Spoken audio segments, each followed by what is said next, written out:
পৃথিবীর মধ্যে মানুষ যখন আমরা আসছি, আমাদেরকে আবার যেতে হবে, যেতে হয়, মানুষ যায় চলে যায়, কেউ থাকতে পারে না। তাহলে যেহেতু আমরা কোথাও আসলে আমাদেরকে আবার যেতে হয়, আমরা ওই বিষয়টাকে সফর হিসাবে নাম দিই, যে আমি আমার কোন আত্মীয় স্বজনের বাড়িতে আসছি বেড়াইতে, এখান থেকে আমাকে চলেই যেতে হবে। আত্মীয় স্বজনের বাড়িতে কেউ থাকার জন্য যায় না। কোথাও ঘুরতে গেলাম, কক্সবাজার এমন দূরে কোথাও ঘুরতে গেছি, ওখানে কেউ থাকার জন্য যায় না, সেখান থেকে আমাকে কি করতে হয়, ফিরে আসতেই হয়। এটা জিনিস চিন্তা করেন, যত সুন্দর জায়গার মধ্যে আমরা ঘুরতে যাই না কেন, ওখানে যাওয়ার পরে ধরেন অনেক সুন্দর লাগতেছে, ভালো লাগতেছে, বান্দরবন গেলাম, কক্সবাজার গেলাম, সিলেট গেলাম, অনেক জায়গায় ঘুরতে গেলাম, যাওয়ার পরে ওই এলাকাটা আমার কাছে খুবই পছন্দ হয়েছে। মানুষগুলোর ব্যবহার, হ্যাঁ, সাগর, নদী, সমুদ্র, পাহাড় আমার কাছে খুবই ভালো লাগছে।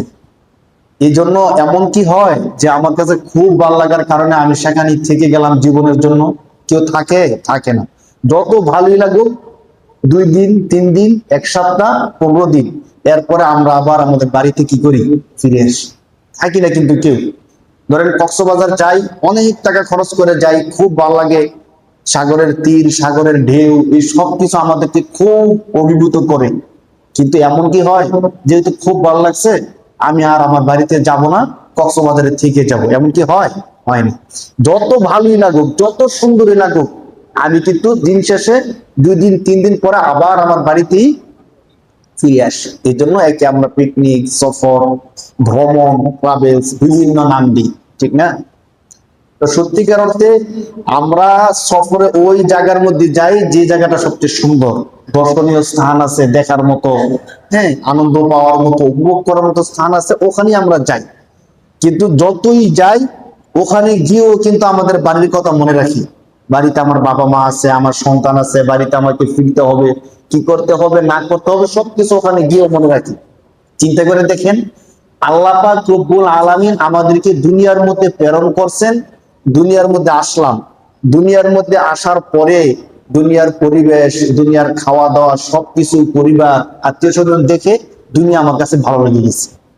এখন আমার আর দুনিয়া ছাড়তে মন চায়। কার দুনিয়া ছাড়তে মন চায় বলে? মন চায়। তখন শয়তান আমাদেরকে ধোঁকা দেয়, আমরা মনে করি আমাদের দুনিয়ার জীবনই মনে শেষ, আর মনে কোনো জীবন নাই। অথচ যদি দুনিয়ার দিকে আমরা তাকাই, আমরা যত সুন্দর জায়গায় ঘুরতে যাই, ওখানে গিয়ে যদি আমি মনে করি যে এখানে ঘুরতে আসি, এই জীবনটাই আমার শেষ জীবন, আর কোনো জীবন নাই, এটা বোকামি না বলেন? 100% বোকামি। অথচ ওখানে যে জীবনটা আপনি কাটাইবেন, ওই জীবনটা 3 দিন, 1 সপ্তাহ, সর্বোচ্চ 15 দিন। 15 দিনের বেশি সাধারণত কেউ ঘুরতে যায় না। কিন্তু ওখান থেকে এসে আপনি যে বাড়িতে থাকবেন, ওই বাড়িতে থাকবেন 10 বছর, 20 বছর, 50 বছর, ঠিক কিনা বলেন? এখন আমার নিজের বাড়িতে থাকবো 20 বছর, 50 বছর, আর ঘুরতে যেখানে গেছি এখানে থাকবো 3 দিন, 1 সপ্তাহ, 15 দিন। এখন যদি এমন হয়, আমি ঘুরতে গেলাম, আনন্দ ভোগ করতে গেলাম, যাওয়ার পরে সেখানে কোনো অনৈতিক কাজে জড়াই গেলাম, কক্সবাজার যাওয়ার পরে সেখানে কোনো খারাপ কাজে জড়াই গেলাম, অথবা কোনো মানুষের সাথে মারামারি লেগে একটা লোক মাইরে ফেললাম, তাহলে কক্সবাজার থেকে আর কি আমার বাড়িতে আসা হবে, নাকি জেলে যাইতে হবে বলেন? কোথায় যেতে হবে? ওখানে গিয়ে একটা মার্ডার করলাম, আর বাড়িতে আসা যাবে? যাবে না। যদি আমি মনে করি কক্সবাজার আসছি, এখানে আনন্দ ভোগ করছি, এই তো আমার শেষ, আর কি, আর দরকার নেই, এখানে মারামারি, কাটাকাটি, হাঁটাহাঁটি যা করার কইরা নেই। এমন তো সাধারণত কেউ করে না, কিন্তু আমি যদি মনে করি কইরা নেই, আমার জীবন এখানেই শেষ, তাহলে আমি হলাম সবচেয়ে বড় বোকা। কারণ কক্সবাজার আমি থাকবো 3 দিন, 1 সপ্তাহ, 15 দিন, এরপরে এখানে আমি ভালো করে চলে থাকবো, বাড়িতে গিয়ে থাকবো 20 বছর, 50 বছর না। যদি আমি ওখানে কোনো অঘটন ঘটাই, আমার বাড়িতে আসার সুযোগ হবে না। আর যদি বাড়িতেও আসি, আমাকে পলায় পলায় পলায় থাকতে হবে, কখন যেন পুলিশ ধরে, কখন যেন কে দেখে ফেলে। দেখেন, এই দুনিয়ার জীবনে আসার পরে আল্লাহ পাক রব্বুল আলামিন আমাদেরকে সন্তান দিলেন, পরিবার দিলেন, সংসার দিলেন, খানা দানা সবকিছু দিলেন। এই সবকিছু পাওয়ার পরে আমি যখন মনে করলাম আমার দুনিয়ার জীবনটাই শেষ, আর মনে কোনো জীবন নাই, তখন আমি কি করলাম? মারামারি করলাম। আমার ভাইয়ের সাথে 1 হাত 2 হাত জায়গা নিয়ে কি করলাম? মারামারি করলাম। আরেকজনের জায়গা জমিন আমি কি করলাম? দখল করলাম। জায়গাটা কেন দখল করলাম বলেন? আমি যেখানে থাকতেছি সেখানে তো থাকতে পারতেছি, আমার শোয়ার মতো জায়গা হইতেছে, এরপরও আরেকজনের জায়গা দখল করি কি করি না বলেন? এমন তো না যে আমার থাকার কোনো জায়গা নাই, রাস্তার মধ্যে ঘুমাই, আমি বাধ্য হইয়া আরেকজনের 1 শতক জায়গা দখল করছি, এমন কি কেউ করে?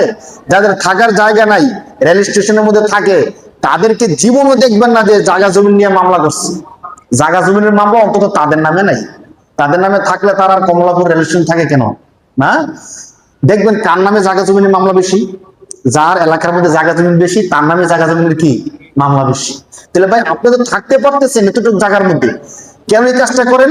সে মনে করে আমার আরো জায়গা জমি দরকার, আমি দুনিয়ার মধ্যে আরো হাজার হাজার বছর বাঁচবো, আমার সন্তানরা আরো লক্ষ লক্ষ বছর দুনিয়ার মধ্যে থাকবে, অতএব আমার শুধু এই 2-3 গ্রাম হবে না, আরো বেশি দরকার, আরো বেশি দরকার। তখন নিজের জমিনের সাথে আরেকজনের জমিটা কি করে নেয়? জবরদখল করে নেয়।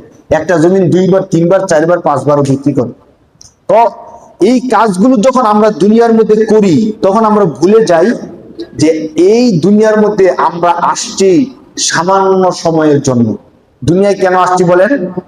দুনিয়ায় কেন আসছি? সত্যিকার অর্থে সামান্য সময়ের জন্য আল্লাহ আমাদেরকে ঘুরতে পাঠাইছে দুনিয়ার মধ্যে, নয়তো দুনিয়াতে পাঠানোর কোনো দরকার নাই। আমাদের আদি পিতা আদম আলাইহিস সালাম কোথায় ছিলেন? জান্নাতে ছিলেন। কোথায় ছিলেন ভাই? আমাদের পিতা আদি পিতা আদম আলাইহিস সালাম কোথায় ছিলেন? জান্নাতে। আল্লাহ পাক রব্বুল আলামিন তাকে দুনিয়ার মধ্যে প্রেরণ করলেন, তিনি দুনিয়াতে আসলেন, যেমনটি ঘুরতে যায়, আসলেন, ঘুরলেন, আল্লাহ যেভাবে বললেন ঠিক সেভাবেই চললেন। চলার পরে আবার তিনি জান্নাতে চলে গেছেন। কোথায় চলে গেছেন ভাই? জান্নাতে চলে গেছেন। হ্যাঁ,